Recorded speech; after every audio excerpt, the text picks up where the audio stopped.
we mentioned Joe Biden in the last hour, his prospects for the 2024 election. Will he even be in? But what about Kamala Harris?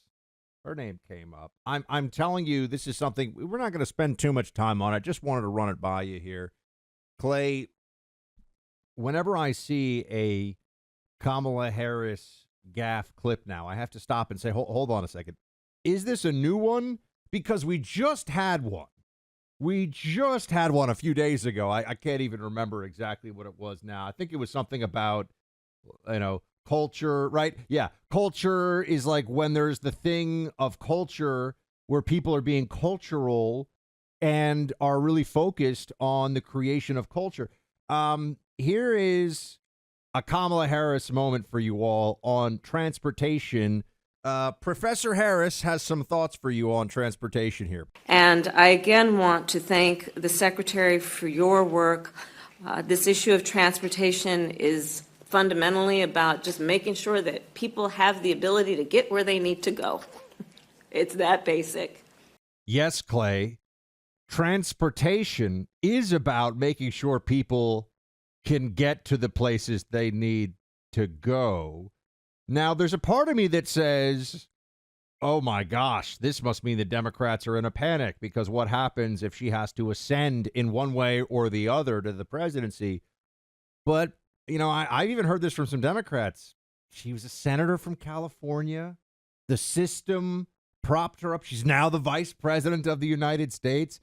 I think that the systems that we have, or rather on the Democrat side, the systems that they have, are working with very different sense of how you assess and how you build candidates than maybe we're used to. Like, I just feel like they can make anybody vice president. It's the bottom line.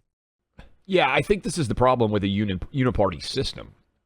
And I think on a larger scale with how we determine who is in positions of authority in some way other than the meritocracy.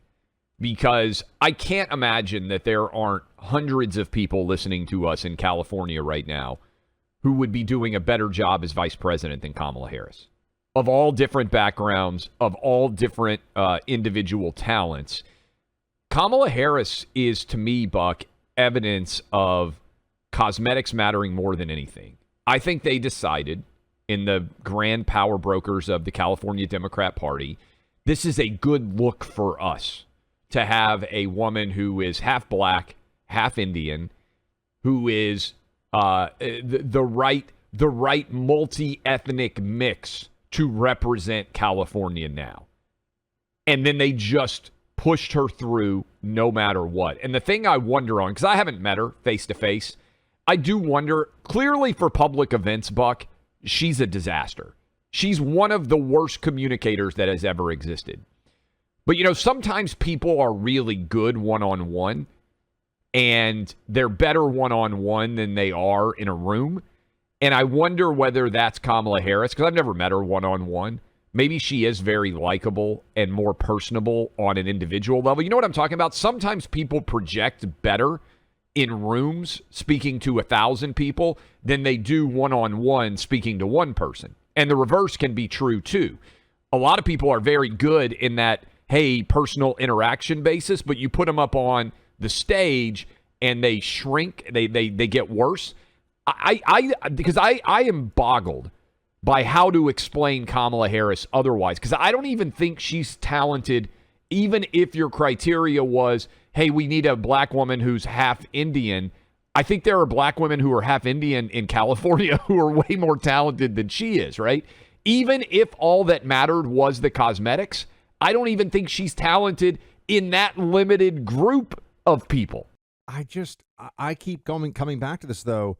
When Joe Biden was Obama's vice president, everybody was like, this guy is a clown. How could he have become vice president? And some people would say, well, he was a senator for like 40 years before this, so he knows how to do something. And with Kamala Harris, you'd say, I mean, she wasn't a senator for long, but she was a senator in California, very big, very. She was the attorney general of the state, Buck. That's Yeah. the part that really blows my mind. She was in charge of all law enforcement in the state of California. This is what I'm saying. I know that right now the numbers all look so weak for her, but the system is so powerful that they've been able to elevate really sub-mediocrities. I mean, Joe Biden is a sub-mediocrity, and he's sitting in the Oval Office as president of the United States right now. So I just feel like we have to remember that anything's possible. Yes? Well, let me just say this. There are a lot of really dumb politicians in both parties. And I would say that's the thing, because I came out of sports. I tended to have more faith in the overall intelligence of politicians when I wasn't focused in politics all the time. I think there are a lot of people that are very poor intellectual representatives of this country, right? In both Congress, the Senate, and governors. You know, they say that everybody who's in the Senate looks around and sees themselves as president because they're surrounded by the other senators. I think that there are so many people that are virtually incompetent that exist in political office. And I didn't have that opinion before I actually got involved on the side of politics. I meet a lot of politicians, Democrats and Republicans, and I think I wouldn't want you to work at my company. You are a thumbskull. Yeah, well, never underestimate the ability of people to fail to meet expectations in politics.